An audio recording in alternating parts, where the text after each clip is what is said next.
Gua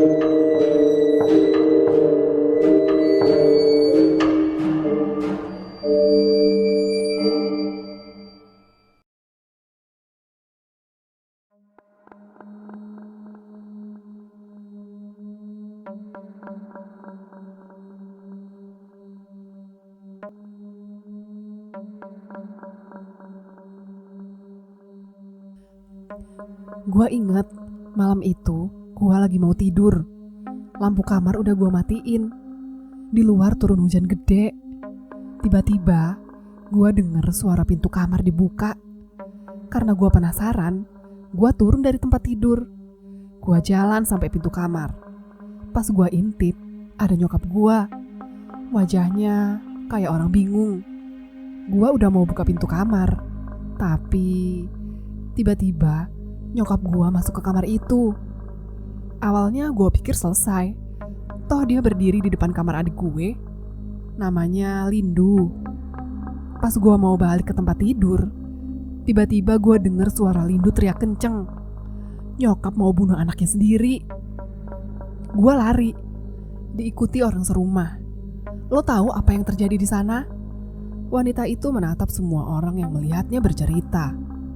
Nyokap nyekik anaknya sendiri. Iya, anaknya yang masih umur 7 tahun. Wanita itu tertawa sembari bercerita, membuat semua yang mendengarnya merasa tidak nyaman. Nyokap gua sakit banget. Padahal dulu dia gak begitu. Sebelum kedatangan yang kata nenek gua, rumah gua kedatangan Dayo Rencang. Wanita itu menunggu. Ia melihat ekspresi semua orang. Namun tampaknya tidak ada yang mengerti maksud ucapannya. Ia masih menunggu. Seorang lelaki brewok lantas bertanya pada wanita yang masih tenang duduk. Senyumnya ganjil. Dayo Rencang itu apa? Bahasa Jawa ya? Wanita itu tersenyum. Gua dari Jawa, tapi gua gak bisa bahasa Jawa. Tapi, kata temen Jawa gua, itu istilah kuno. Bukan bahasanya. Namun, wanita itu seperti tak mau melanjutkan ucapannya. Namun ekspresi penasaran semua orang yang menunggu cerita itu dilanjutkan masih bertanya-tanya. Dayo Rencang memiliki makna simbolis yang sudah lama tidak pernah disebut lagi. Makna filosofis dari datangnya hantu anak-anak. Hantu anak-anak? Maksudnya? Tanya salah satu pendengar. Nyokap gua mendapat pesan dari hantu anak-anak itu. Dia bilang, Lindu itu anak setan. Mereka datang buat jemput Lindu. Sekarang, bayangin ekspresi nyokap lo ngatain setan sambil nyekik darah dagingnya sendiri. Tapi satu yang gua inget, nenek gua mengatakan sesuatu yang benar-benar ganggu pikiran gue sampai saat ini. Apaan? Tanya lelaki brewok itu lagi. Padusan pituh. Karena selepas kejadian itu, nyokap gua dipasung sampai akhirnya mati karena gigit lidahnya sendiri. Di akhir hidupnya, dia menulis sebuah nama. Codro Benggolo dan Anggodo, kudu nerimo rogot nyowo. Cok, bisik seorang lelaki. Ngedongeng terus. Ibu mateni anaknya lah. Ibu mati bunuh diri lah. Pancen seneng garai wong keweden. Mira. Dongeng terus. Ibu bunuh anaknya lah. Ibu bunuh diri lah. Memang paling suka bikin orang takut ya kamu, Mir. Mira. Nama itu memang sudah hampir terkenal di kalangan anak-anak yang bekerja di kantor ini. Salah satu dari pencerita paling ngawur, namun memberi esensi horor lain yang membuat semua temannya tidak bosan mendengar ceritanya. Mira menatap Riko, lelaki di depannya. Ia tersenyum. Gak semua ceritaku karangan. Ada beberapa yang asli. Dan kalau aku ngasih tahu kamu mana yang asli, kamu bakal lupa caranya kencing di kamar mandi. Riko tidak peduli. Nama terakhir itu apa? Rogot nyowo. Aku kayak pernah denger. Tapi apa ya? Itu ngarang juga. Mira diam. Mir, gua minta file kasus orang bunuh diri itu. Kirim ke email ya. Teriak seorang perempuan dari seberang meja. Riko langsung menanggapi. Gak usah ikutan ngomong gua lo. Kamu orang Jawa. Pakai aku aja. Dulu pertama kesini malah pakai saya kamu. Iya, jawab Mira. Riko yang entah memang karena senggang, tiba-tiba melihat sebuah jurnal di atas meja Mira. Mira yang kembali menatap layar monitornya, membuat Riko secara sembunyi-sembunyi mengambilnya. Di sana, Riko membuka jurnal itu. Di dalamnya banyak sekali sobekan dari koran-koran tua. Untuk apa Mira menyimpan potongan koran tua ini? Riko membuka lembar per lembar. Semua tidak ada yang dimengerti oleh Riko. Sampai Riko terhenti di salah satu halaman dengan headline, "Satu keluarga kaya tewas satu persatu akibat santet kuno." Riko menatap Mira yang belum menyadari. Di samping potongan koran ada kertas kosong. Tertulis di sana sebuah tulisan yang dicoret-coret dengan pena. Riko menatap tulisan itu yang terbaca, Janur Ireng. Sebelum Mira sadar dan menatap sengit Riko dan merebut jurnal itu. "Asukon, minggat!" usir Mira. Riko pergi. Jam makan siang, seseorang memanggil Mira. Ia mendekat, lalu duduk. Di hadapannya ada Riko dan Stella, salah satu atasannya. Riko cerita, "Kamu masih nyelidikin kasus itu? Kasus lama yang bahkan sampai jadi semacam cerita legenda gitu. Apa itu?" Stella menatap Riko. "Janur Ireng." "Yes, Janur Ireng," kata Stella. "Gak ada gitu sesuatu yang bikin kamu tertarik?" "Ya maksudku bukan yang larang. Tapi kasus itu sampai sekarang gak ada yang tahu. Bahkan apa yang terjadi aja gak ada buktinya." "Lagian dapat nama Janur Ireng dari mana?" tanya Stella. "Lindu," jawab Mira. Stella tampak berpikir. Ia menatap Riko dan Mira bergantian. "Sebelum, ada 3 orang yang pernah terlibat dalam koran di jurnalmu." Stella mengamati sekeliling. 1 orang mati, satunya gila, dan satunya Stella menyesap rokok. Jadi kayak melintir. "Itu kasus paling aneh, Mir." Mira membuka pintu rumah. Ia berjalan menelusuri ruang tamu. Dari salah satu pintu kamar, Mira membukanya. Di dalam sana, ia melihat ibunya tengah sholat. Mira kembali menutup pintu, namun tiba-tiba ia melihat Lindu berdiri di depannya. "Ibu gak boleh sholat." Mira diam. Mira melihat tangan Lindu, jemarinya berdarah-darah. "Sudah pulang, Nak?" sahut ibunya. Membuka pintu kamar. Anak itu sudah keluar. Tadi ibu kunci dia di gudang bawah. "Anak sekecil ini, kenapa diperlakukan seperti itu, Bu?" kata Mira. "Karena anak ini adalah Benggolo," sahut ibu. Sudah ratusan kali Mira mendengar nama Benggolo. Entah dari almarhum neneknya sampai ibunya. Seakan nama itu adalah hal terburuk. Namun setiap ditanya apa itu Benggolo, tak ada satupun yang menjawabnya. Mira menggandeng Lindu masuk ke kamarnya. Sejak awal, hidup Mira hanya melihat ibu dan anak seolah-olah ingin saling membunuh. Rumah ini terasa seperti neraka. Mira membantu adiknya membersihkan luka di tangannya. "Kamu nyakarin pintu lagi?" tanya Mira. "Iyo, Mbak." Lindu tersenyum. "Mbak, ibu ojo oleh sembahyang meneh. Engko dayohe teko maneh." "Kak, ibu jangan dibolehin sholat. Nanti tamunya datang lagi." "Dayoh sopo sendu? Sembahyang kan kewajiban. Tamu siapa sih yang datang? Sholat itu kewajiban." Lindu lantas berbisik lirih. "Umure ibu wes gak dawa, Mbak. Aku mau ndelok ono dayoh teko. Umur ibu gak panjang. Tadi aku lihat tamunya sudah datang." Mira menatap adiknya ngeri. Lindu menarik tangan Mira, membawanya ke jendela kamar. Menyibak tirai itu, lantas Mira bisa melihat halaman rumahnya. Namun, tidak ada siapapun di sana. "Iku, Mbak, ono sitok sing lungguh nang ngisor wit pencit." "Itu, Kak, ada satu yang lagi duduk di bawah pohon mangga." Mira bingung. Lindu melambai, membuat Mira akhirnya menutup tirai. Ia memeluk adiknya. Hening, sunyi. Sebelum, "Mira!" Teriakan ibunya membuat Mira tercekat dan pergi menuju kamar ibunya. Di sana, ibunya mencakar kelopak matanya, menariknya, seakan ia ingin merobek wajahnya. Mira menjerit. Butuh waktu bagi Mira untuk sadar sebelum ia mengkekal tangan ibunya agar berhenti melakukan hal itu. Darah keluar dari kelopak matanya. "Ono apa, Bu? Ada apa, Bu?" Ibu Mira menunjuk jendela. Mira perlahan-lahan mengintip jendela ibunya. Saat dengan mata kepala sendiri, Mira melihat seorang anak perempuan. Tidak lebih dari ratusan anak perempuan dengan pakaian lusuh. Mereka bertelanjang kaki, berdiri memenuhi halaman rumah Mira. Mereka serempak mengatakannya, "Balikno benggoloku, kembalikan benggoloku." Mira kembali menutup tirai. Saat itu, ia melihat ibunya kembali. "Ono opo asline, Bu? Ada apa sebenarnya, Bu?" Ibu Mira tampak diam. Namun Mira terus mencoba membuat ibunya bicara. Sampai Lindu masuk ke kamar dan melihat Mira dan ibunya. "Anak itu milik seseorang." "Anak orang gimana, Bu?" "Aku lihat ibu yang melahirkannya." Ibu Mira menatapnya. "Dia bukan saudaramu." "Codro, ingat nama itu, Nduk. Nama yang pernah disebut nenekmu. Lindu anaknya." "Kenapa dengan Codro?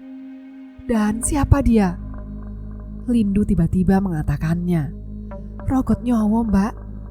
"Iya, Rogot nyowo," kata Ibu Mira. "Dia butuh Lindu untuk melindunginya dari Rogot nyowo." "Aku gak ngerti, Bu. Lindu bukan saudaraku bagaimana? Jelas-jelas ibu yang melahirkannya." "Codro meniduri setiap janda. Saat bapakmu mati, Ibu Mira mulai menangis. Lindu mendekati Mira dan ibu. "Nek aku metu, dayohe bakal ngalih. Kalau aku keluar, tamu yang datang akan pergi." Mira menatap adiknya, mencengkram tangannya. "Jangan! Ibu belum menjelaskan semuanya. Apa itu Rogot nyowo? Dan apa hubungannya?" "Rogot nyowo iku sumpah wong pitu nang persekutuan keluarga. Ben keluarga duwe ingon lan kutukane dewe-dewe. Saiki ono balak sing garai getih pitu kepecah. Kabeh keluarga padha masang awak kanggo ngindari sumpah rogote dewe-dewe."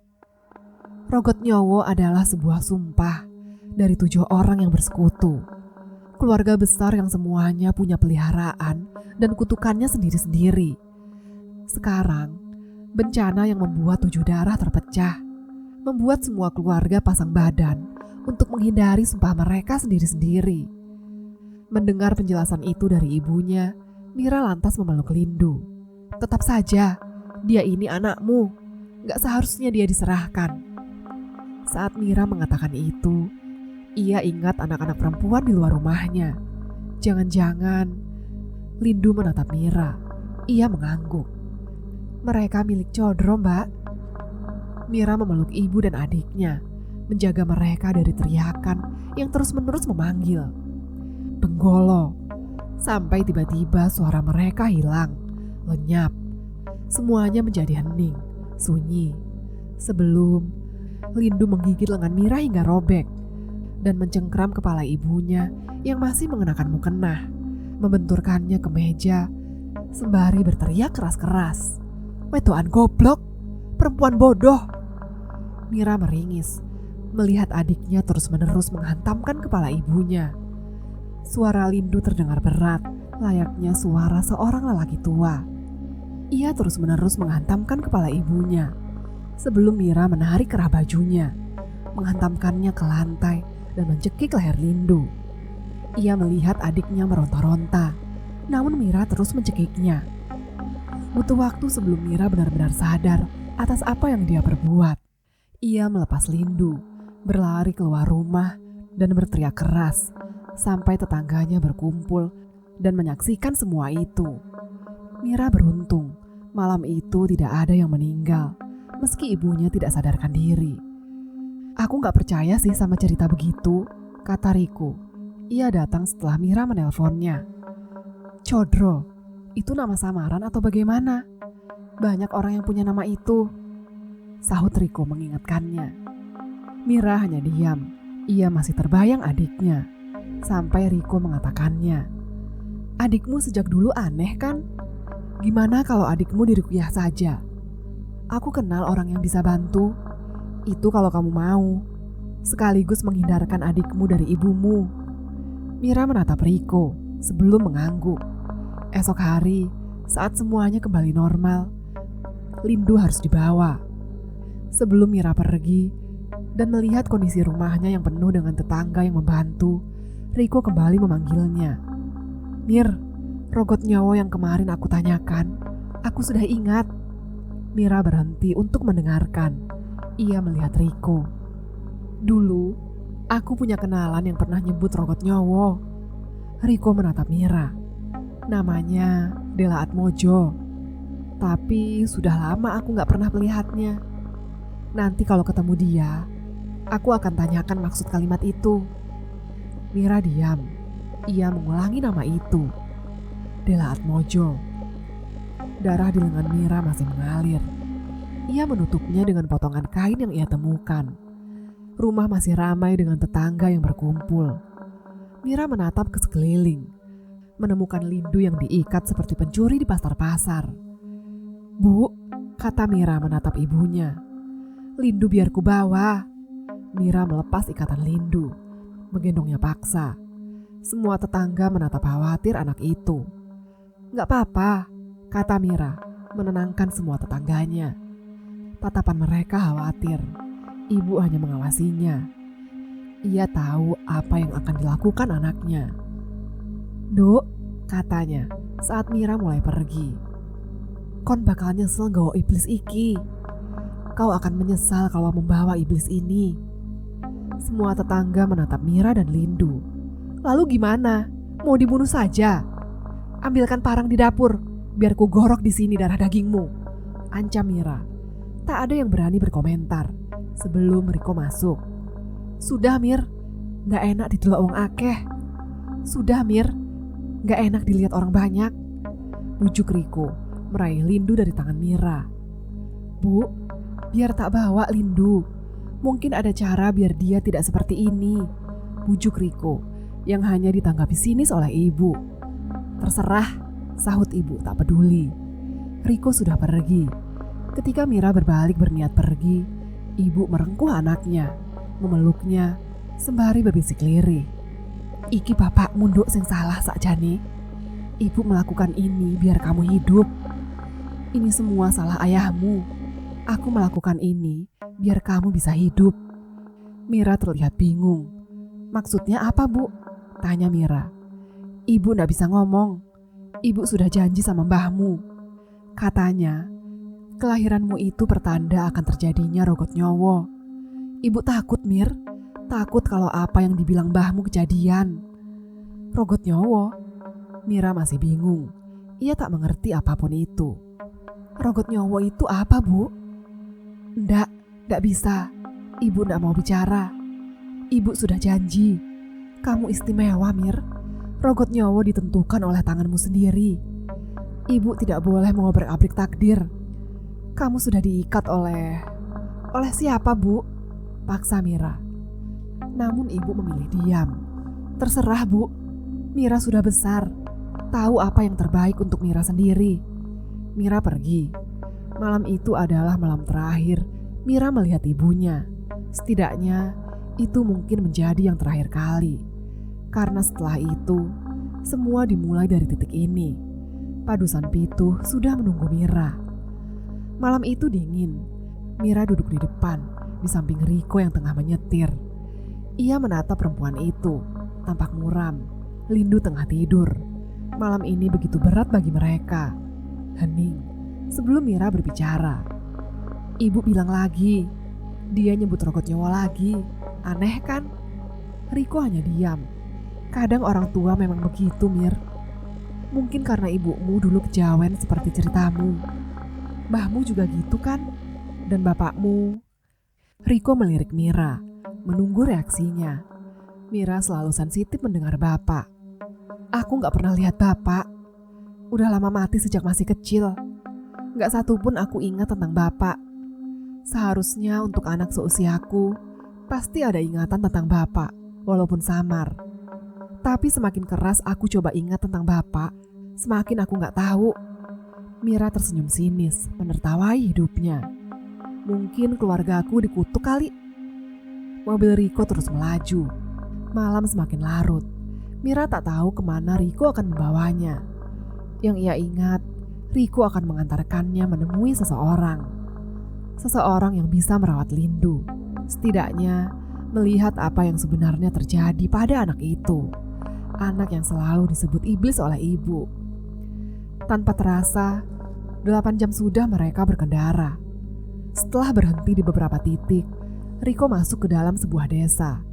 Desa yang masih terlihat sangat kuno, dengan beberapa wanita yang masih mengenakan jarik. Riko berhenti di salah satu rumah berbentuk joglo dengan banyak pohon pisang. "Kita sampai, Mir," ucap Riko mengangguk. Ia lantas membangunkan Lindu. Anak itu terbangun dari tidurnya, namun ekspresi wajahnya tampak tidak senang. "Kamu kenapa, Ndu?"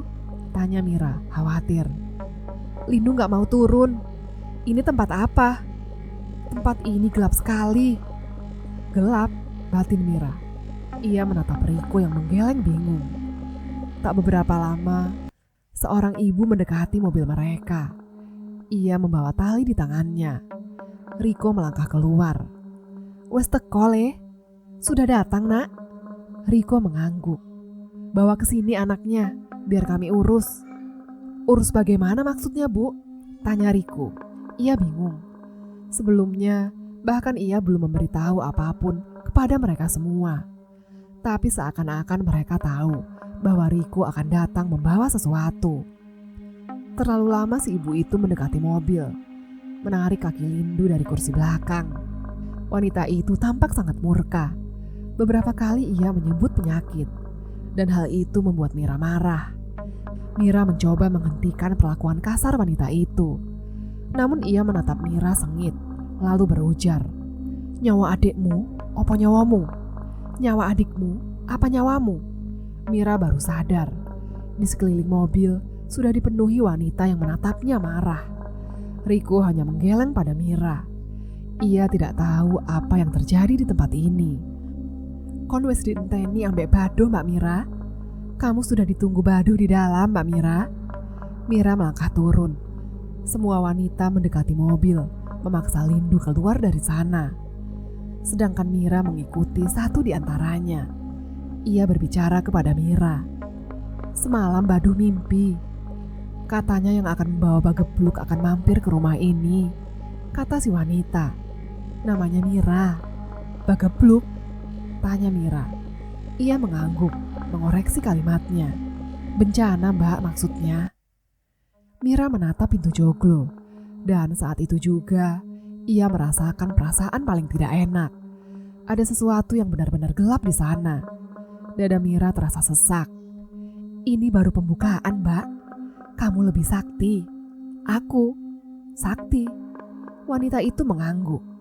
"Nanti Baduh yang jelaskan semua. Alasan kenapa mbahmu sampai melakukan ini. Tapi sudah waktunya.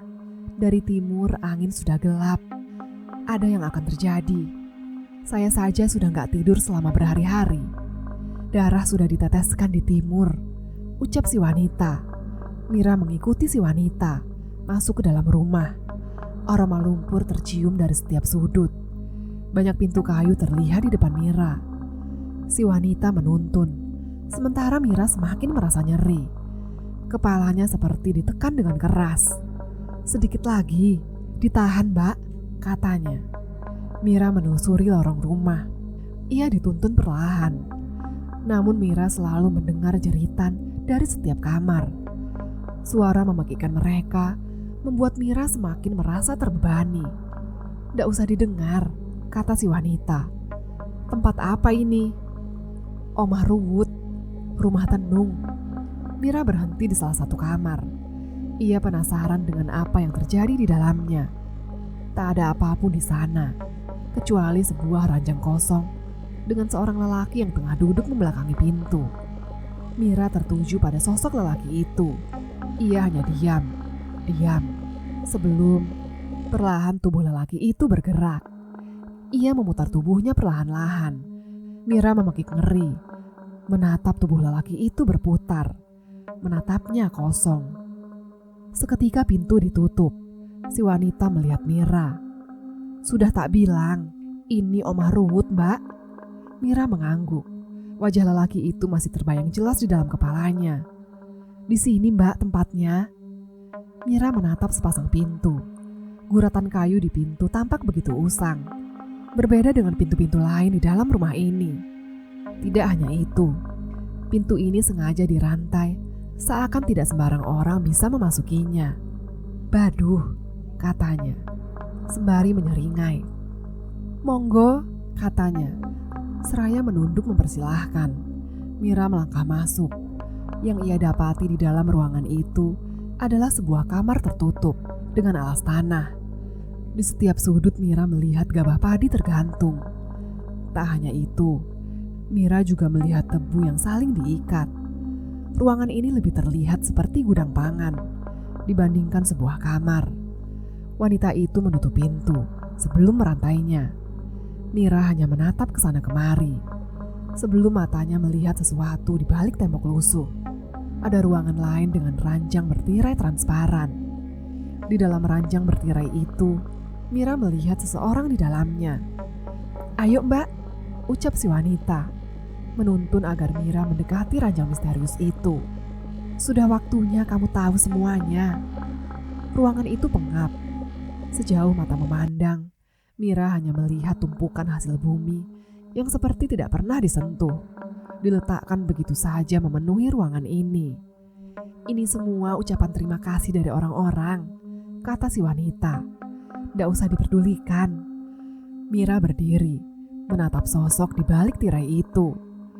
Ia berselimut karung gabah, seakan sedang bersembunyi, membuat Mira begitu penasaran dengan sosok di baliknya.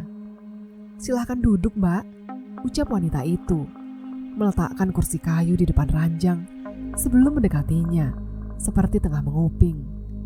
"Beliau bilang, 'Selamat datang, Duk,'" kata si wanita, seakan menerjemahkan sosok misterius itu. "Wes wayahe awakmu menuhi janji bapakmu ambek padusan pituh. Sudah waktunya kamu memenuhi janji bapakmu dulu pada pemandian ke-7. Ia kembali berbisik, dan wanita itu mengangguk. "Wes suwe mbahmu matu sono, garahi awakmu lali. Saiki aku takon, awakmu purun nglakoni sirat nang kene. Sudah lama nenekmu membisiki dirimu, membuatmu lupa dengan semuanya. Sekarang aku tanya, kamu mau saya membuka ingatanmu?" Mira menggelengkan kepala, bingung. "Nenekmu," kata si wanita. "Dia yang membuatmu lupa semuanya. Dia melakukan itu dengan alasan yang hanya dia sendiri yang tahu. Sekarang, Baduh mau bantu kamu mengembalikan sowok yang ditanam. Pertanyaannya, kamu mau apa enggak? Saya disowok oleh nenek saya sendiri." Ia mengangguk. Mira menggelengkan kepala, tidak percaya dengan apa yang dia dengar. "Nenek saya sudah lama meninggal, sejak saya masih kuliah." "Begitu," si wanita tersenyum. "Jadi karena itu, sebenarnya aku akan memberitahumu sesuatu, dan mungkin ini mengganggumu. Ingat di mana kamu tinggal dulu." Tiba-tiba Mira tersadar. Ia melupakan sesuatu. Benar, rumah. Ia tidak ingat apapun tentang rumah. "Kenapa?" Wanita itu mendekati.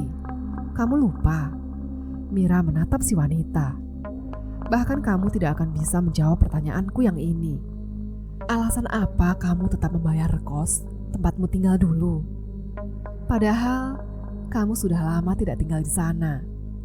Mira teringat dengan tempat itu. "Kos?" "Iya, kenapa?" "Entahlah, karena aku suka tempat itu," jawab Mira. Si wanita tersenyum. Ia mendekati sosok bernama Baduh itu. Mendengar saat dia kembali berbisik. Kata Baduh, "Kamu menyembunyikan sesuatu di sana. Sesuatu yang teramat penting, sehingga nenekmu sampai melakukan itu." Mira menatap sengit mereka. "Apa tujuan kalian sebenarnya?" "Menuntunmu, nak." menuntunmu menuju takdir besarmu. Takdir di mana kamu akan bertemu dua dari mereka, Chodro dan... Sebelum wanita itu bicara, sosok itu tiba-tiba berteriak sangat keras. Ojo sebut jenenge iblis-iblis iku. Jangan menyebut nama iblis-iblis itu. Si wanita diam. Uripmu bakal abot, Nduk. Hidupmu akan sangat berat, kata sosok itu. Ia mengulurkan tangan, melambai, meminta Mira mendekat. Mira tercekat, menatap tangan sosok itu. Begitu kecil, begitu kurus, begitu pucat. Makhluk apa yang ada di depan Mira ini? Mira belum bisa melihat wajahnya. Merene Nduk, merene.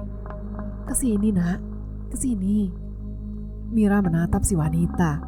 Ia mengangguk, seakan mengatakan kepada Mira tidak akan ada yang terjadi. Mira pun mendekat. Ia merasakan tangan mungil itu membelai rambutnya. Mira bisa melihat satu bola mata kecil di wajahnya. Nglawan si Jai, 1000 nyawa gak cukup. Apa maneh kondo sing bakalan ngadepi loro menungso, rai iblis model ngono. Melawan satu saja, 1000 nyawa gak cukup. Apalagi kamu nak, yang akan melawan dua dari mereka. Manusia berwajah iblis seperti itu. Mira hanya diam mendengarkan. Rasanya dingin saat tangan kecil itu menyentuhnya. Mira gemetar. Sesuatu perlahan-lahan kembali. Ia ingat, ia pernah menulis sesuatu. Tidak hanya satu, namun berlembar-lembar kertas. Sesuatu yang perlahan menyeruak naik. Wes eling, sudah ingat? Tanya sosok itu. Di bawah ubin kos saya. Di sana semua ditanam, ucap Mira. Dibantu si wanita, sosok itu perlahan membuka karung gabah. Dan Mira melihatnya. Wajahnya hancur, seperti korban kebakaran. Kakinya jauh lebih kecil dibandingkan badan. Dan kedua tangannya yang semuanya kurus kering. Ia menatap Mira iba. Hitam, kata si wanita. Inilah akibat bila manusia kalap dengan warna hitam. Beliau dulu adalah satu dari orang yang pernah menjaga padusan Pituh. Meskipun ia tidak mengenal bapakmu. Karena memang setiap tahun beregenerasi. Tapi satu yang beliau tahu. Bapakmu tidak memenuhi janjinya sebagai seorang kuncen. Kuncen? Setelah ini, hidupmu akan semakin berat, nak. Sangat-sangat berat. Sampai kamu ada di titik ingin mati. Dan saat hari itu datang, pilihan itu akan muncul. Dan di sana takdir kami dipertaruhkan. Tinggalkan adikmu di sini. Kami yang akan menjaganya. Pergilah ke tempatmu tinggal. Cari apa yang harus kamu cari. Lalu pergi, kata si wanita. Tak jogokne adikmu, Nduk. Tujuanmu siji, golek ono Rinjani. Rinjani? Tanya Mira. Pergi, sahut si wanita. Mira meninggalkan tempat itu. Mira menemukan Riko tengah duduk. Saat ia melihat Mira, ia mendekatinya. Lindu gak apa-apa. Dia ada di kamar, sedang tidur. Antarkan aku, kata Mira. Kemana? Ke tempat kosku. Aku mau ambil sesuatu di sana. Apa? Riko tampak penasaran. Takdirku, jawab Mira. Malam itu mobil Riko menembus kabut. Belum pernah Mira memaksa dirinya sampai seperti ini.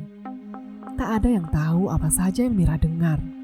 Karena setiap kali Riko bertanya, Mira seakan tidak ingin membahas semua itu. Ia hanya bilang, ada sesuatu yang harus ia pastikan di tempat kos itu. Kenapa nggak nunggu besok aja? Lagian butuh waktu buat sampai di sana, kata Riko setengah hati. Mira hanya diam. Ia lebih banyak melamun. Mir, denger nggak sih omonganku? Sahut Riko. Namun Mira tetap diam. Ia tertunduk sebelum... Rinjani sudah mulai, ucap Mira seperti berbisik. Rinjani, kata Riko mengulangi. Kamu gak apa-apa Mir, sahut Riko menyentuh bahu Mira. Mobil melaju tenang. Jalanan tampak sepi. Namun ada sesuatu yang membuat Riko merasa ganjil saat mendengar nama itu. Mira tetap tak menjawab. Ia masih menunduk, sembari terus bergumam aneh. Gumaman Mira terdengar mengganggu. Riko terus menggoyang badan Mira. Namun gadis itu tetap menunduk. Ia terus-menerus bergumam sebelum hening sekali. Hingga Riko bisa mendengar nafasnya sendiri. Riko tampak merasa aneh. Sesuatu telah terjadi. Dan itu benar-benar mengerikan. Tak beberapa lama, Riko melihatnya. Sekelabat bayangan putih sebelum menjalar, membuat Riko tersadar. Di sepanjang jalan, tepat di samping ketika mobil melaju, berbaris anak-anak perempuan berambut panjang, berdiri mematung sejauh mobil terus melaju. Riko menoleh pada Mira. Namun, Mira sudah melotot menatapnya, tersenyum menyeringai, layaknya bukan Mira yang ia kenal. Ia mencengkram tangan Riko, membanting setir, sebelum mobil terpelanting hebat. Mira berteriak dengan suara paling memekikkan. "Ojo gowo cucuku, jangan bawa cucuku."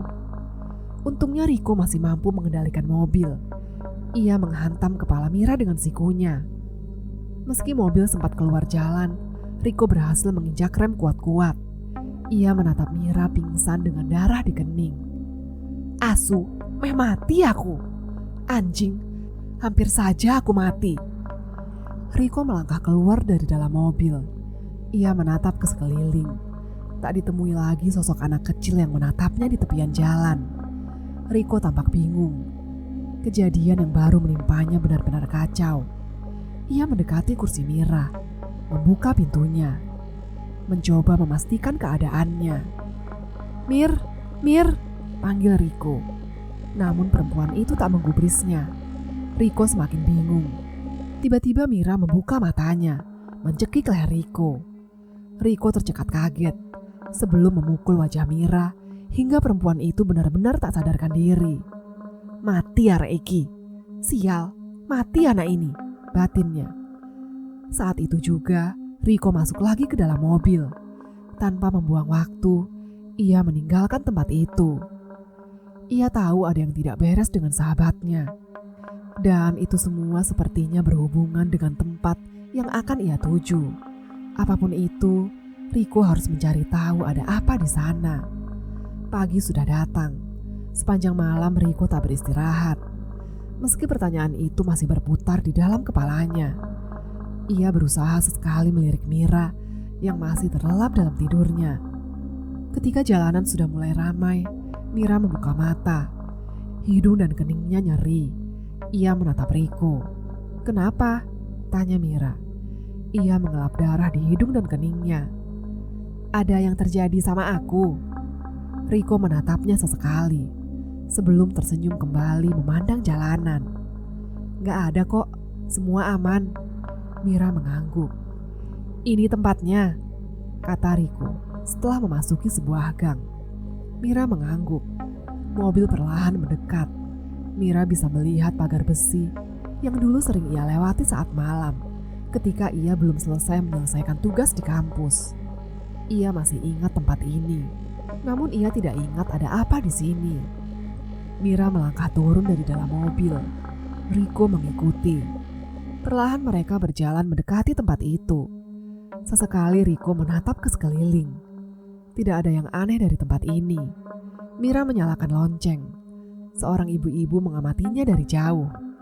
"Neng Mira ya?" katanya seraya mendekat. Mira tersenyum menatapnya. Ia membuka pagar. Pandangan Mira langsung tertuju di kamar mana tempat dulu ia tinggal. Tiba-tiba perlahan ingatannya kembali, namun samar-samar. "Saya kira kamu tidak akan kesini." Ibu itu bingung. "Kenapa kamu masih bayar kos? Padahal sudah tidak di sini." Mira hanya tersenyum, bingung harus menjawab apa. Ia melewati ibu itu yang masih menatap Mira heran. "Mungkin Mira suka dengan tempat ini, Bu. Jadi dia gak rela kamar bersejarahnya ditempati orang," sahut Riko. Si ibu tampak tidak puas. "Kuncinya mana, Bu?" tanya Mira tiba-tiba. "Oh iya," sahut si ibu. Ia memberikan kunci pada Mira. dan perempuan itu langsung menuju ke sana. Riko segera menyusul. Meski si ibu masih mengawasi, namun Mira tak peduli. Harga sewa di sini setidaknya cukup untuk membayar ganti rugi ingatannya. Di sini tempatnya, kata Riko. Hal pertama yang ia rasakan saat masuk ke dalam kamar kecil ini adalah aroma debu yang menusuk. Tak hanya itu, tempat ini benar-benar buruk untuk jadi tempat tinggal. Mira menatap Riko, lantas ia bertanya, "Linggisnya mana?" Riko menatap heran. "Linggis?" Riko kembali dengan 2 linggis di tangan. Ia cepat-cepat mengunci pintu. "Mau hancurin lantainya? Kalau ketahuan, bisa dipolisikan kita." Mira tak menggubris. Ia sedang asik memeriksa lantai keramik, seakan sedang mencari sesuatu. Riko menatap ke sekeliling. Tiba-tiba dirinya tertuju pada papan tulis di tembok. Aneh, pikir Riko. Untuk apa papan tulis itu dibalik? Riko tersadar saat Mira memanggilnya. Ia sudah ada di dapur, meminta Riko memberikan linggis sebelum ia menghantamkannya di lantai. Riko pucat. Sudah lebih dari setengah jam Mira menghantam lantai-lantai keramik. Riko terus mengawasi pintu. Bukan tidak mau membantu. Sejak tadi di luar, ibu kos mondar-mandir, membuat Riko semakin pucat. Dan semua terbayar saat Mira mengatakannya. "Di sini." Riko mendekat. "Ini apaan?" Hal pertama yang Riko katakan saat melihat sebuah kotak kayu disimpan di dalam lantai berkeramik. "Nggak tahu," kata Mira. "Kamu yang tanam. Hebat betul nanam beginian di sini. Yang keramik kamu juga." Mira tak peduli. Ia membuka kotak itu. Dan di sana ia menemukannya. Lembaran foto-foto tua saat Mira masih kecil. Di belakangnya ada seorang lelaki berkumis yang ditenggarai adalah bapak. Mira membuka lembar per lembar. Bapak mengenakan pakaian adat putih, seakan menasbihkan dirinya benar-benar seorang kuncen. Mira terus mengamati, sampai ia berhenti di sebuah foto. Bapak bersama 6 orang lain dengan pakaian yang sama, berpose di sebuah tempat dengan rumah tua di belakangnya. Di depannya ada seorang lelaki mengenakan pakaian hitam, duduk di depan sendirian. Foto orang itu dicoret dengan spidol hitam. "Siapa, Mir?" Riko merebutnya, namun Mira hanya diam. Riko mengamati foto itu sebelum menaruhnya lagi. "Untuk apa kamu ngubur ini semua?" Mira terus menggeleng. Ia tidak tahu harus menjawab apa. Semuanya masih samar. Riko mengambil sebuah buku tua dari kotak itu. Namun Mira justru berdiri. Matanya tertuju pada papan tulis terbalik di tembok. "Bantu aku angkat papan ini," katanya. Riko tidak mengerti, namun ia setuju membantu Mira. Saat mereka membalik papan itu, Riko tercengang melihatnya. "Sejak kapan kamu buat ini?" kata Riko, mengamati setiap detil yang ada di dalam papan. Mira mencoba mengingat-ingat. Samar-samar semuanya kembali. Setiap malam, Mira mengerjakan ini. Namun ia sendiri tidak tahu menau kenapa mengerjakan hal seperti ini. Riko mendekati. Dirinya masih takjub mengamati setiap coretan dan kertas-kertas yang tertempel. Ada banyak sekali tulisan yang Riko tidak mengerti. Salah satunya adalah Padusan Pitu dan Rinjani. Apa itu Rinjani? Mira menoleh menatap buku, mengambilnya, membuka lembar per lembar, sebelum sampai di satu titik halaman. Mira menunjukkan pada Riko. Di sana, ia melihat coretan gambar dari tangan. Seorang wanita berambut sangat panjang, tengah duduk meringkuk, dikelilingi gambar gadis kecil. Di atasnya tertulis jelas, Rinjani. Meski hanya sebatas coretan, Riko bisa merasakan sensasi tidak mengenakan saat menatap gambar itu. Ia merasa merinding. Mira menatap papan lagi, menunjuk satu persatu titik yang dihubungkan dengan benang-benang itu. Lalu berbicara pada Riko. "Istilah ini semua apa ya artinya?" Riko menoleh, ikut mengamati. Banyak istilah yang ditulis dengan aksara Jawa di bawahnya. Riko hanya membaca beberapa hal yang tidak ia mengerti, seperti Gundik Colo, Lemah Layat, Sewu Dino, Janur Ireng. Namun anehnya, semua benang mengarah pada satu titik. Titik terakhir, Rogot Nyowo. Mir, aku ngerasa gak enak sama semua ini. Kayaknya kamu harus berhenti. Sebentar, Mira merobek salah satu sobekan kertas. Di papan. Ia menatap Riko, sembari menunjukkan. Satu keluarga dibantai di malam pernikahan. Ingat gak sih ini tentang apa? Janur Ireng. Mira mengangguk. Sepertinya aku mengumpulkan sesuatu. Tapi aku lupa ini apa. Mira tampak berpikir keras. Namun semakin keras ia mencoba mengingat, rasa nyeri itu kembali. Mungkin gak sih semua ini pernah terjadi? Maksudku, di belahan lain ada hal ini.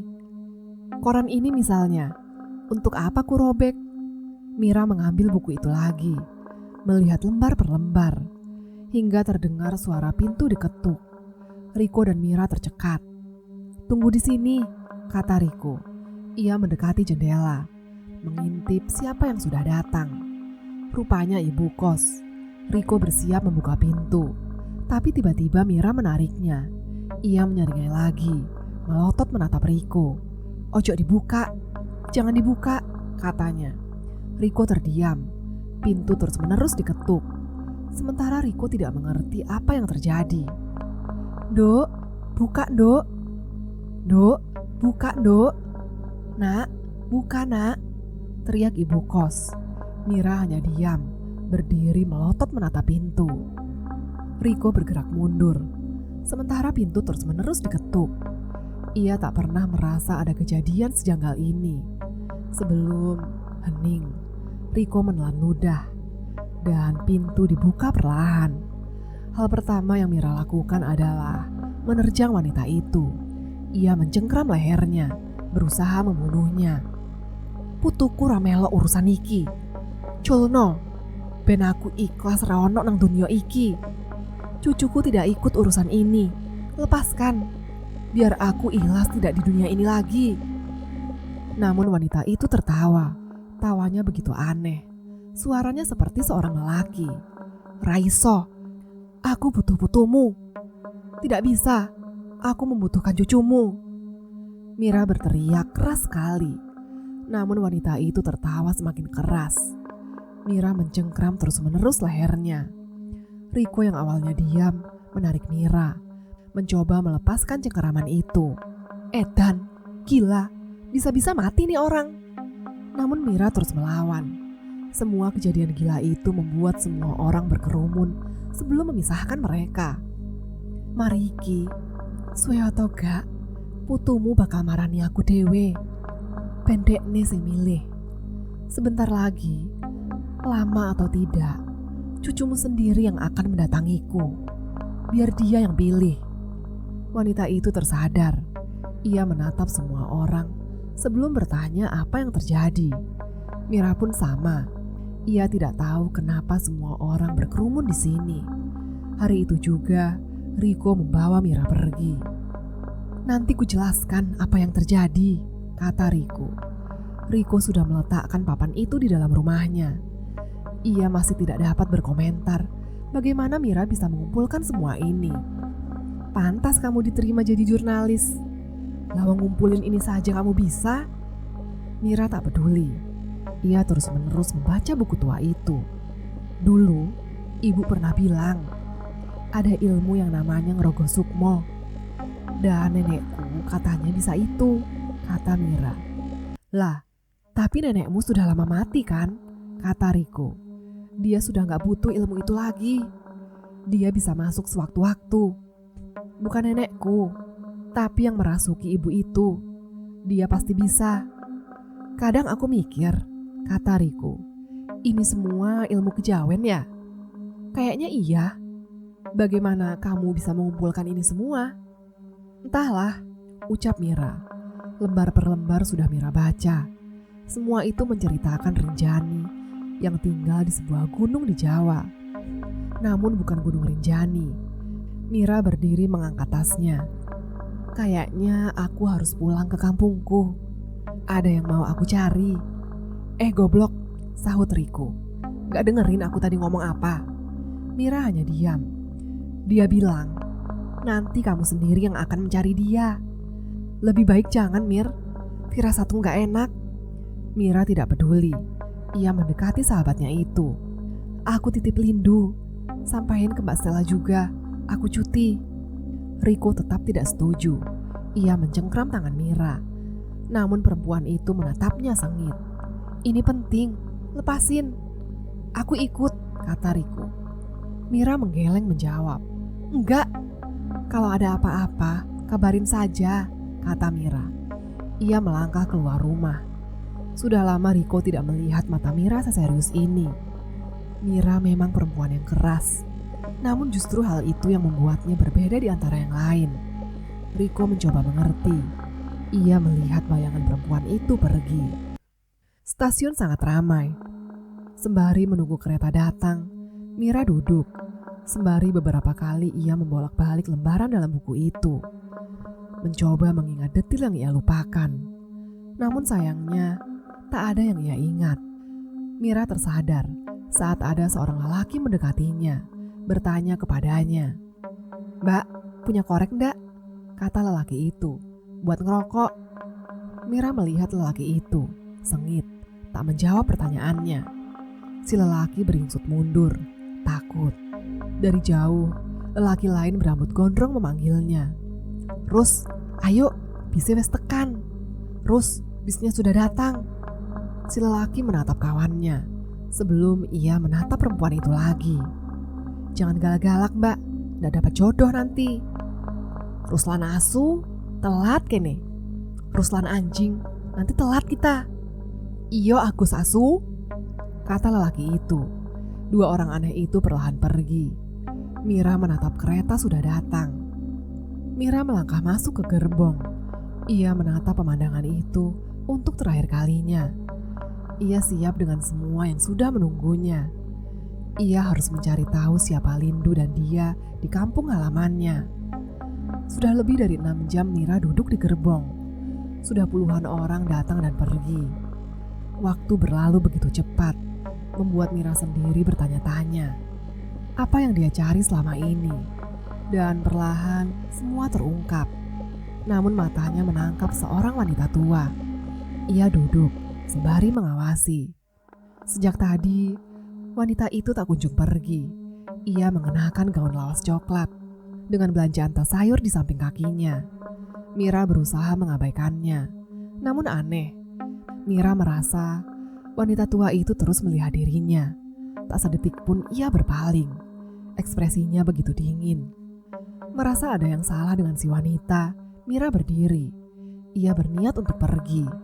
Mira mengangkat tas punggungnya. Tapi si wanita ikut berdiri. Membuat Mira semakin yakin ada yang salah dengannya. Mira melangkah pergi. Sesekali ia melihat si wanita mulai berjalan mengikuti di gerbong lain. Mira melihat banyak sekali orang menatapnya. Aneh. Mira berjalan tenang, berusaha membaur dengan mereka. Ia menoleh, namun tak didapati si wanita itu. Belum, sampai si wanita melangkah masuk mendekatinya. Mira kembali berjalan, berusaha menjaga jarak. Mira memilih berhenti. Ia duduk di salah satu kursi paling sudut. Sesekali ia melihat si wanita. Aneh sekali. Kali ini si wanita hanya berdiri diam, mematung. Mira mencoba tenang. Ia terus meyakinkan dalam dirinya tak ada yang salah. Berulang-ulang kali. Di jendela hujan deras turun. Langit mendung. Sementara kereta mulai memasuki area persawahan. Mira merapatkan jaket, memeluk tas punggung, sembari sesekali mengawasi. Si wanita masih berdiri, tapi anehnya tak ada satupun orang yang merasa terganggu dengan kehadirannya. Seorang lelaki yang duduk di depan Mira juga bersikap aneh. Saat mata mereka bertemu, ia langsung membuang muka, seakan melihat sesuatu yang mengerikan. Mira menatapnya lekat-lekat, tangannya gemetar hebat, sembari mencengkeram koran. Pak, tanya Mira, Si lelaki tersentak, kemudian pergi. Kepergian lelaki itu membuat Mira semakin bingung. Ia menatap ke tempat di mana wanita itu berdiri. Ia masih di sana, namun sesuatu terjadi. Hening, Mira tak bisa mendengar apapun. Bahkan suara hujan di luar jendela pun tak bisa ia dengar. Si wanita mengangkat tangan menunjuk. Saat itu juga, fenomena itu terjadi. Semua orang yang ada di dalam kereta berdiri, menatap Mira. Semuanya. Mira bersiap. Ia menggenggam rapat tas punggungnya. Si wanita melangkah mendekatinya. Semakin dekat, semakin dekat. Dan... Dok, Mira menghantam kepala si wanita dengan tas. Mira mendudukinya, terus memukul-mukul kepala si wanita. Mira begitu kalap. Teriakan si wanita membuyarkan semuanya. Ia terus meminta-minta tolong. Dan Mira baru sadar. Di sekelilingnya, orang-orang berkerumun untuk memisahkannya. Yang terjadi berikutnya, Mira terguncang bingung. "Ini minumnya, Mbak," kata seorang lelaki petugas stasiun.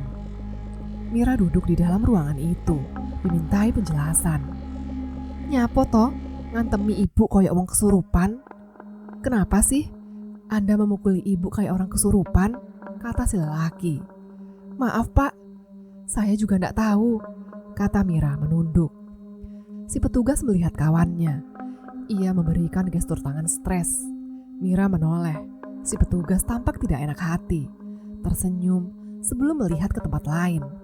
"Saya ndak stres Pak." Si petugas setuju. Karena yang seharusnya stres mungkin ibu yang dipukuli, disiksa di dalam gerbong.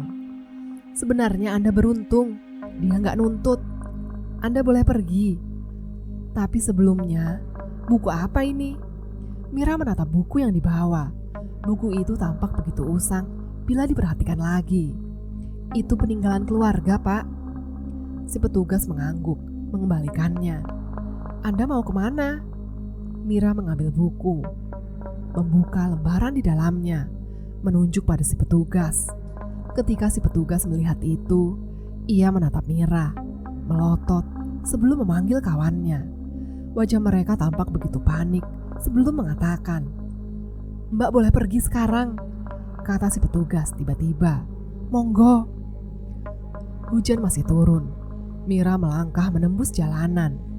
Masih terasa aneh, karena di setiap Mira melangkah, semua orang yang berpapasan dengannya seakan-akan melihat dirinya begitu dingin. Begitu membuat Mira tenggelam dalam kengerian yang ia ciptakan sendiri. "Mas, bisa anterin ke sini?" tanya Mira kepada seseorang yang duduk berteduh. Mira menunjuk tulisan dalam bukunya. Namun seperti yang lain, ia tiba-tiba pergi meninggalkan Mira seorang diri. "Asu," ucap Mira lirih. Sudah lebih dari 10 kali ia diperlakukan seperti ini, tanpa dapat satupun orang yang mau membantunya. Mira terpaksa tidur di stasiun. Saat itu, dia bertemu lagi dengan si petugas. "Mbak yang tadi toh?" Mira berdiri menatapnya. "Saya ndak dapat tumpangan, Pak." Si petugas kemudian duduk. Ia menatap Mira. "Ya sudah, saya antar saja ya." Hujan sudah reda, namun mendung belum juga pergi. Si petugas stasiun memberi Mira helm. Sebelum mengeluarkan motor butut tahun lawas, Mira menaikinya. Perlahan motor berjalan pelan, sebelum akhirnya menembus jalanan. Di sana ia bercerita tentang desa itu. "Terakhir saya ke sana, itu sudah lama, Mbak." Ia melihat Mira dari kaca spion. "Kalau Mbak bingung, kenapa banyak orang menolak? Sebenarnya karena sesuatu. Sesuatu? Iya. Katanya di sana." Si petugas menelan ludah, tampak ragu. "Ada berangos." "Berangos itu apa, Pak?" Si petugas diam. "Saya ndak bisa ngasih tahu lebih jauh. Katanya berangosnya muncul juga baru beberapa tahun ini. Saya belum pernah lihat. Saya juga penasaran sebenarnya." "Muncul? Maksudnya?" "Ya muncul, Mbak." Motor mulai memasuki area jalanan tanah. Di kiri kanan jalan banyak sekali bambu. Belum pernah Mira merasakan perasaan setakut ini. Namun, setiap motor melaju, Ketakutan itu terus menumpuk, pelan sekali. Seperti sesuatu berbisik-bisik di telinganya. Mira mulai melihatnya. Kerumunan orang berjalan bersama-sama. Si petugas menghentikan motornya. "Mohon maaf, Mbak. Saya pikir saya berani loh tadi. Ternyata ciut juga nyali saya." Ia menunjuk kerumunan orang itu. "Mereka warga desa di sana. Mbak ikuti saja mereka. Ngapunten, saya harus balik." Meski aneh, Mira melangkah turun setelah berterima kasih. Mira mendekati kerumunan orang-orang itu, memandang Mira dari kejauhan. Meski ragu, Mira berjalan mendekati. Di depan gapura desa, Mira bisa melihat pohon besar. Salah satu dari mereka mendekati Mira, bertanya kedatangannya ke sini. Mira menurunkan tasnya, bersiap mengambil buku itu. Namun ia ingat, bila ia menunjukkan buku itu, Mira takut mereka akan bereaksi, sesuatu yang tidak ia inginkan. Lantas Mira mengatakannya, bahwa ia adalah jurnalis yang datang untuk meliput desa ini. Pandangan orang-orang itu tampak tidak senang. Tak ada satupun yang tersenyum. Namun Mira melihat sesuatu. Di salah satu rumah, Mira menatap banyak sekali anak-anak kecil perempuan. Mereka berlarian di depan sebuah rumah. Tak beberapa lama, anak-anak perempuan itu menatap Mira sebelum tersenyum kepadanya. Mira merinding melihatnya, karena setelahnya seseorang mendekatinya, berbicara dengan si lelaki yang mendatangi Mira. "Pak, sampun sedo. Pak, dia sudah meninggal." Meski orang itu masih tidak senang dengan kehadiran Mira, namun akhirnya mereka membiarkan Mira begitu saja. Anak-anak perempuan itu lenyap sesaat kemudian. Mira baru mengetahui setelah ia mencuri dengar bahwa kedatangan orang-orang ini adalah menjenguk salah satu dari mereka yang tengah sakit. Dan sekarang orang itu sudah meninggal. Mereka berkerumun di rumah duka. Mira masih mengawasi dari jauh.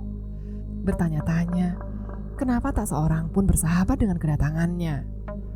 Mira semakin tidak mengerti bagaimana ia mencari semua ini bila tak ada satupun yang mau membuka mulut. Mira berdiri, masih menatap rumah duka. Ia melihat orang-orang itu yang menggendong mayit sebelum meletakkannya di ruang tengah. Orang-orang mengelilinginya. Mira masih menatap si mayit. Dengan kain kafan putih, ia berbaring di atas tikar. Sesuatu tiba-tiba berbisik di telinga Mira. Berbisik lirih sebelum terdengar jelas. Sesuatu seperti, "Tangi, bangun." Tiba-tiba, entah bagaimana semua ini terjadi. Mira dan semua orang yang ada di sana menyaksikannya secara langsung. Mayit yang sudah dikafani tiba-tiba terbangun. Ia duduk, menatap Mira dari dalam rumah. Brangos, batin Mira. Jantungnya seperti berhenti saat melihatnya. Orang yang ada di dalam rumah seketika menutup pintu. Sedangkan orang-orang yang ada di luar rumah berkerumun, mencari tahu apa yang terjadi. Dari semua pemandangan itu, Mira yang paling penasaran. Fenomena apa lagi yang ia lihat ini? "Ada apa ini, Pak?" tanya Mira. "Brangos, Mbak. Mayit sing urip maneh, mergo ono pakane Rinjani nang kene. Mayat yang hidup lagi karena mencium makanan Rinjani." Opo? Si bapak geleng kepala, malas menjelaskan. Mereka masih berkerumun mencari tahu. Mira semakin merinding. "Wes suwe loh, gak kedaten ngene. Lah kok iso? Sudah lama loh gak kejadian begini. Kok bisa muncul lagi?" kata seorang lelaki pada temannya. Mira hanya mendengarkan. Sesekali ia ingin melihat, namun rumah duka tertutup rapat. Tak beberapa lama, seorang anak kecil laki-laki berjalan mendekat. Ia mengenakan pakaian serba putih. Sebelum ia masuk, anak lelaki itu berhenti, menoleh melihat Mira. Mira tertegun menatap anak itu, karena saat ia mendekat, semua orang menunduk kepadanya. Anak itu melangkah masuk ke dalam rumah duka. Mira mendekati orang di sampingnya, bertanya perihal siapa anak itu. Anda tidak tahu beliau siapa? Mira menggelengkan kepala. Beliau adalah Kuncen, Mbak. Kuncen, ucap Mira. Kuncen di desa ini. Pintu terbuka. Seseorang melangkah mendekati Mira sebelum memintanya untuk ikut masuk. Awalnya Mira ragu, namun ia akhirnya mengikuti. Yang pertama Mira lihat saat melangkah masuk ke dalam rumah itu adalah mayit di depannya berdiri dengan kapas masih di hidung. Matanya menatap Mira. Anak lelaki itu tengah duduk, matanya mengawasi Mira. Wes suwe ket kapan kae, pakane Rinjani mampir nang desa iki. Sudah lama sejak makanan Rinjani terakhir mampir ke desa ini. Mira menatap anak lelaki itu. Ia tahu dia sedang berbicara dengannya. Ngapunten, asmone kulo Ara. Maaf sebelumnya. Kenalkan, nama saya Ara. Saya Mira, ucap Mira, sembari masih mengawati mayit yang terus berdiri di sampingnya. Tak sedikit pun Mira takut. Justru ia begitu tertarik. Bagaimana bisa seperti ini? Tanya Mira. Ara menunduk sebelum mengatakan kepadanya, itu karena kamu menginjak kaki di tanah ini, tanah milik Rinjani. Mira terdiam, banyak pertanyaan di dalam kepalanya. Namun tampaknya anak lelaki itu sedang tidak ingin bicara banyak. Yang terjadi selanjutnya, si mayat diikat sebelum dimasukkan paksa ke dalam keranda. Melo aku Mir, tak tutuhno opo sing mbok goleki. Ikut aku Mir, akan kutunjukkan apa yang kamu cari. Mira dan rombongan itu berjalan masuk ke dalam kebun. Banyak sekali pohon-pohon besar tinggi di kanan kiri. Setelah menempuh jalan cukup jauh, mereka berhenti di salah satu rumah tua. Mira mengenal rumah itu. Itu adalah rumah yang ada di dalam foto. Orang-orang mengeluarkan mayit, mengikatnya dengan tali tambang. Mira bingung melihat pemandangan itu. Karena yang terjadi selanjutnya, tali si mayit ditarik, digantung di atas pohon. Di sana, Mira tercekat menyaksikannya. Tepat di atas sana, Mira bisa melihat ada 7 mayit yang digantung di dahan-dahan pohon.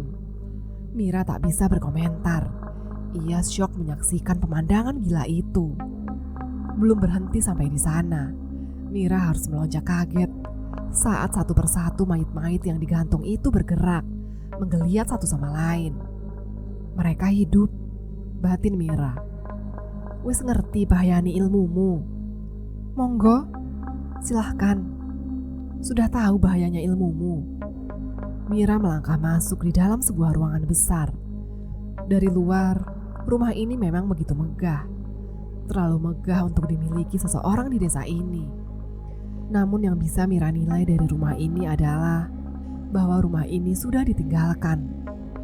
Ada hal yang membuat Mira sadar. Dirinya tidak pernah disambut di sini. Tak seorang pun terlihat senang, terutama saat tahu siapa dirinya. Namun, hanya anak lelaki ini yang tampak begitu tenang. Sesekali ia tersenyum dengan wajah polosnya. Namun Mira tahu, ada seseorang di balik raganya.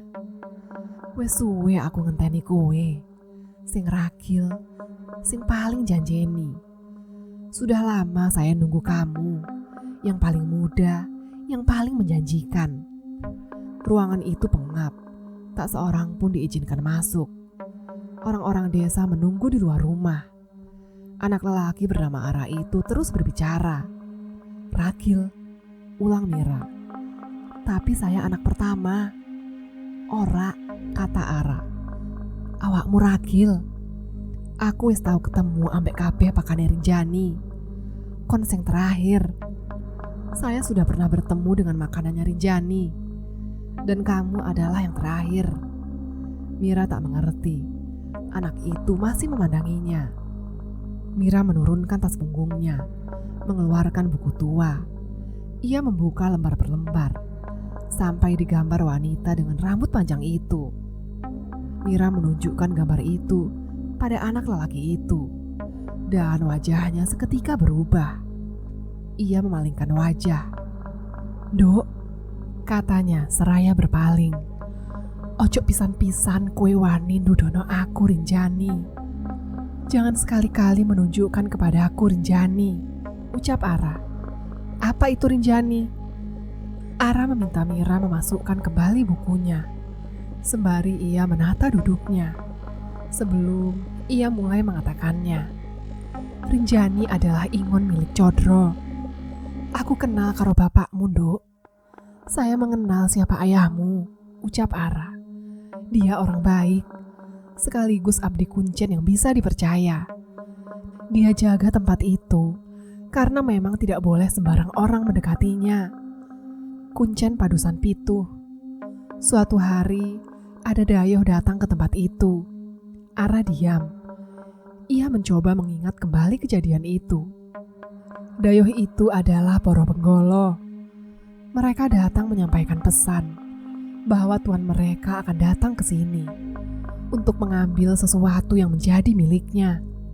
"Kamu tahu apa itu?" Mira menggelengkan kepala. "Rinjani." Mira tidak mengerti maksud dari Ara. Namun Ara seperti bisa membaca pikiran Mira. Rinjani dulu manusia, terlalu kuat. Tapi justru karena kuatnya dia, Codro ingin menjadikannya ingon miliknya. Simbol warna dalam budaya Jawa hanya ada dua, hitam dan putih. Ara menjelaskan, untuk menguasai putih, seseorang harus benar-benar hitam terlebih dahulu. Rinjani benar-benar hitam. Sudah ratusan orang melihat kengerian yang ia ciptakan. Setiap Rinjani datang ke desa-desa, anak-anak pasti menangis. Selusin orang akan mati. Rinjani seperti penyakit. Namun suatu hari, entah apa yang terjadi dengannya. Mungkin karena terlalu kuat atau apa, dia mengurung diri di sana. Tempat akhirnya bapakmu mau menjadi kuncennya. Rinjani ingin menjadi putih. Ia sudah melalui jalan sehitam itu. Namun sayangnya, Codro tak membiarkannya. Ia ingin Rinjani tetap hitam. Malam itu adalah malam yang paling gelap. Ternak banyak yang mati, gagal panen di mana-mana. Tapi Codro ingin Rinjani.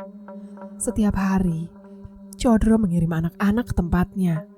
Rinjani suka anak-anak, terutama anak perempuan. Ia suka membelai rambut mereka. Namun rasa suka itu perlahan menggerogoti isi kepalanya. Rinjani mulai berubah. Ia mencabut sehelai demi sehelai rambut anak itu, sampai mati.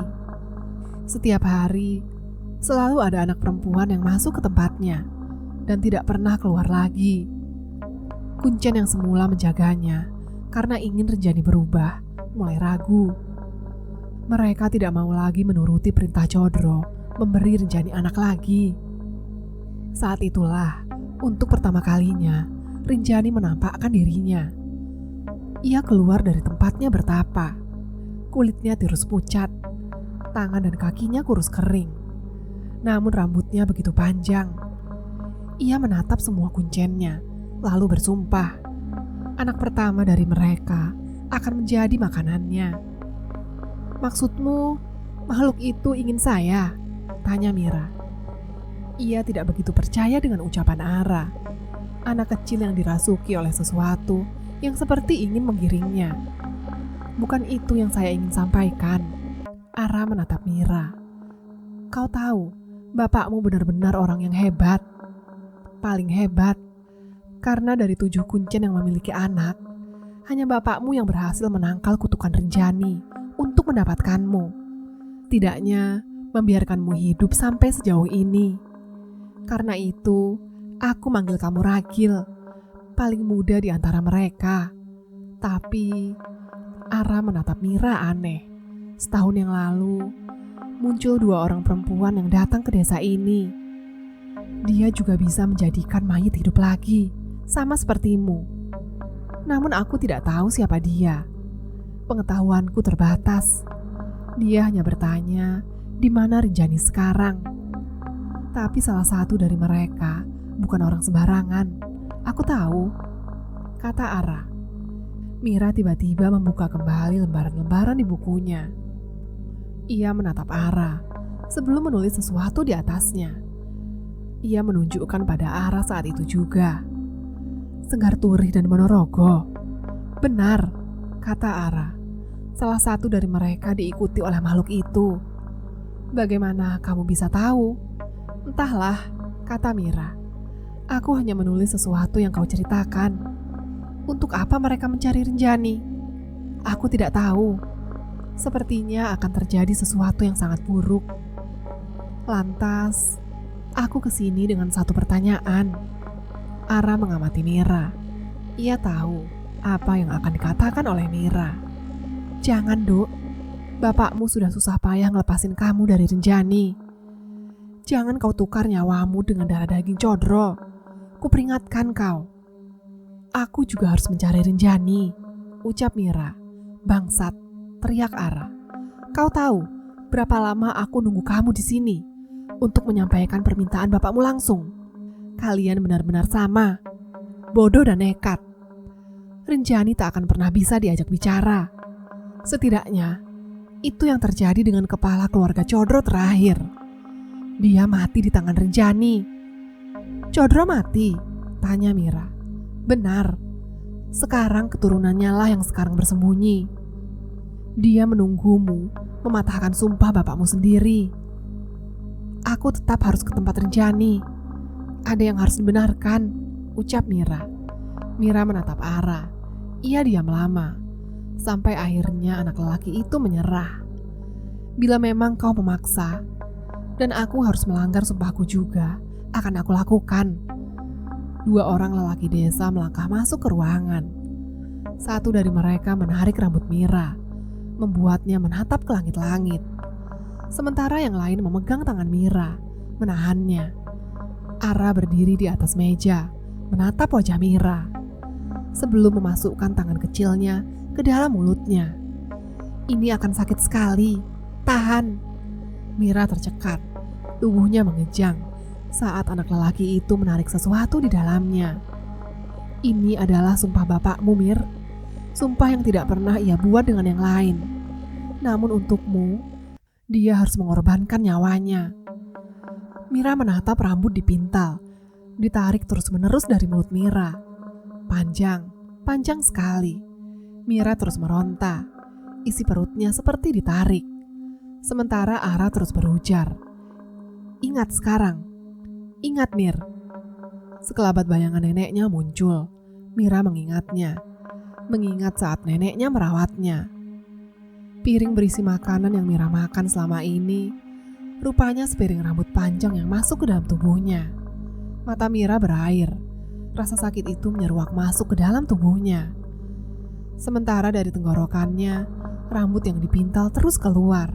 Panjang, panjang sekali. Setelah Ara berhasil mengeluarkan rambut panjang itu, Mira memuntahkan isi perutnya. Sejak kapan? Sejak kapan mbahku melakukan itu? Ara menatap Mira. Di tangannya, rambut itu terselur panjang. Ini adalah rambut Renjani. Untuk mendapatkannya, bapakmu sampai harus mati. Seseorang melangkah masuk. Ia berteriak, "Mayite wes mati, mayite wes mati," katanya. Salah satu dari lelaki di ruangan menatap Ara. "Yo mati toh, wis tadi mayit." "Ya iyalah sudah mati, namanya juga mayit." Saat itu, Mira menyadari ia sudah kembali. Namun dari jauh, bisikan itu datang. Bisikan yang selalu membuat Mira dulu senantiasa ditegur oleh neneknya. Suara yang memanggil-manggil namanya. Sepertinya dia memanggilku. Mira menatap Ara sebelum menoleh. Matanya menerawang jauh ke pemandangan di luar jendela. Renjani memanggilku.